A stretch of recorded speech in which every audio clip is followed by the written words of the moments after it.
right, unongoti gandipo munhu transport wanike munhu achane mamwe ma intentions ane kakuchiwa kanako. As always, thank you for watching this video. Don't forget to like, share and comment. Also subscribe to our channel. Nyenda yanayo ndeye Mukadzi Uyu Akapihwa Akapihwa transport nemuCongolese avapinzwa mutraki kapaipai. Ameno kuti chii chakazoitika mukadzi varaura mari.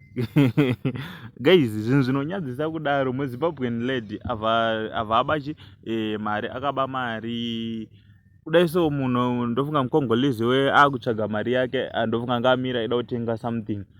Ko mari yangu yapa mari yangu yaita sei ndo pekutanga obvious anototanga achita handisi kuziva. Saka pane video randa kuti muone achiconfront kwakuti ko mari yangu yaita sei yaenda kupi.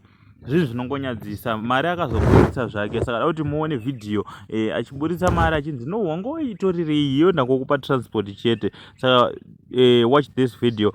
Mundudze, what do you think in the comment section? The lift here, I said I'm carrying you, eh? Sir, I'm sorry. Hello, you asked the lift, I said let's go, eh? You asked money, I said I don't have. Yes, sir. Okay?